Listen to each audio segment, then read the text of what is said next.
intanto la regolazione della vita è importante, l'autoregolazione. Cioè una vita dove non ascolti le cose non è una vita intelligente, c'è l'autoregolazione importante, quindi create un buon ritmo. Un buon ritmo vuol dire anche proteggetevi. Cioè al mattino vi alzate e vi mettete subito un bel caffè e una brioche, o vi alzate e vi date un tempo per riflettere la giornata, per fare un piccolo momento, chi meditazione, chi una preghiera, chi mette della musica, cioè abbiate del tempo per caricarvi, per pilotare la vostra energia anche. Questa cosa si costruisce, cioè non è qualcosa che si fa così. Di essere dispersivi non è intelligente, e il fermarsi da tempo per poi accelerare nel modo giusto, il fermarsi da tempo per poi riflettere e muoversi doppiamente. Non è vero che continuare a fare sia produttivo, è il non fare che crea il fare. Quindi abbiate il tempo di ascoltarvi, perché siate dentro di voi, avete sempre le risposte di ciò cosa è giusto fare, quanto farlo, come farlo, però non avete il tempo per dare senso a questa parte. Quindi ci vuole un tempo dedicato perché questa parte possa venire fuori. Io cosa faccio? Vado in natura, cammino un'oretta, 2 orette e piano piano tutte le risposte mi arrivano. La natura mi aiuta moltissimo, è una terapia. Tutti voi avete natura intorno a voi, cioè avete un parco, una cosa. Se tutti i giorni fate mezz'ora a camminare in natura e non hai cellulare, spegni tutto, mi raccomando, vero? Cioè è mezz'ora, un'ora che sei da solo con te e lasci che emergano tutta una serie, dato che cammini, pulisci un po', vedrai quante cose ti vengono fuori. Questo può essere una forma di protezione in un momento anche che, insomma, ci vuole di essere un po' radicati anche emotivamente. Ecco, dico solo questa cosa. Quindi è un piccolo esercizio, perché se ci incontreremo o meno, dico solo l'autoregolazione. L'autoregolazione è un tema molto bello, cioè ascoltatevi bene cosa serve, quanto serve, in che momento, aumentare la sensibilità per capire il vostro ritmo.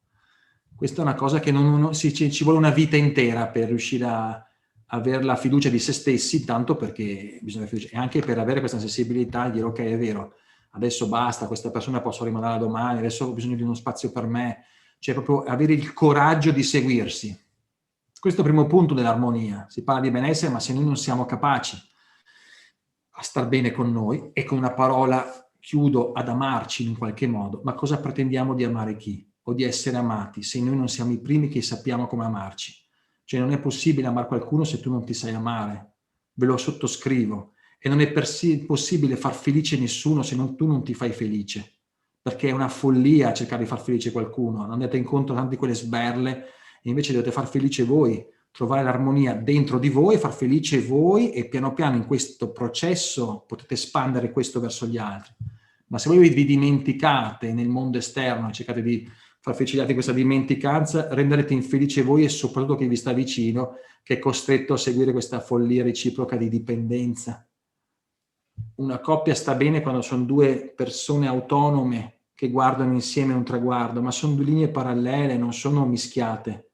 Ci vuole una vita intera per capire questo e per viverlo, perché poi si fanno tantissime cose, ci si divorzia, si fanno tanti errori, perché non si capisce che la prima cosa è sentire in modo radicato dove siete voi, cosa volete voi, che senso ha la vostra vita, e da lì proiettare questo all'esterno e condividere delle parti.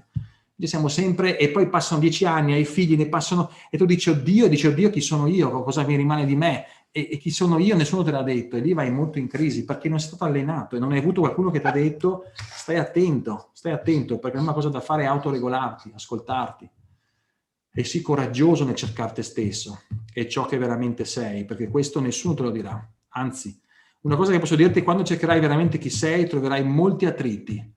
Forse questa è una risposta a dire che stai camminando bene. Non pensare che sia una via semplice, che avrai aiuti o agevolazioni, ma è per tutti. Siamo su un treno di fratellanza dove c'è tanto da fare, diciamo così, per in qualche modo crescere, no? Per trasformarsi. E l'ultimissima cosa, la vita è una palestra. Cioè la vita non è fatta per avere, come dire, i momenti, cercare la felicità per sempre. La vita è una palestra per allenare i muscoli. Cioè, ve la dico meglio, se tu capissi che la vita è un training, sai che questo è il suo processo. Se tu dobbiamo tutti quanti andare in palestra per fare i muscoli, non è che ti lamenti perché ti danno dei pesi da fare, tu li fai, anzi cerchi di migliorare la tua struttura, no? Perché è una palestra. Se invece tu vai nella palestra e dici no, ma io non sono mica qua per fare i muscoli, che cazzo sto facendo qua?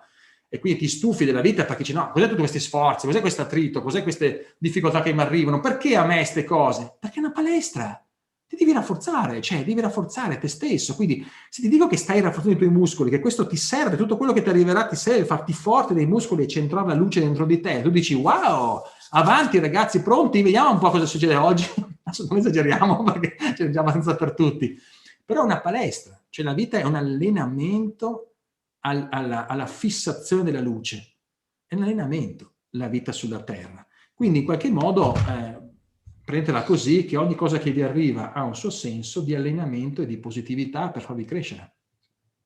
C'è del bene profondo in tutta la realtà della vita, ve lo sottoscrivo, ma questo bene non è così intravisto nel piccolo, ma tutto questo è un allenamento.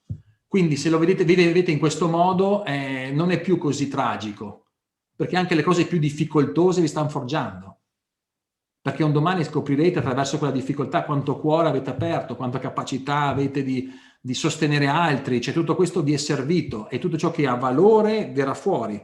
Tutto ciò che è stata sofferenza si trasformerà in apertura, quindi ogni cosa ha un suo qualcosa che ti porta, un dono. Questa è la vita, però è una palestra, sì è vero, non è una passeggiata, però è tanto affascinante ed è strabiliante. Più ci entrerai, più comprenderai i doni anche di queste cose, come... Però insomma siamo dentro siamo dei cadetti terrestri dentro questo treno chiamato vita. Ecco, voglio dire questo per rassicurare del fatto che non possiamo evitare i conflitti, ma possiamo attraversarli col dono dell'insegnamento di questi conflitti. Pace e bene fratelli, amen. Con questo studio Feng Shui conclude. Io vi ringrazio, vi benedico, grazie a tutti quanti e forza e pace per tutto, buona vita a tutti. Spero di vedervi e se no, buona continuazione di vita.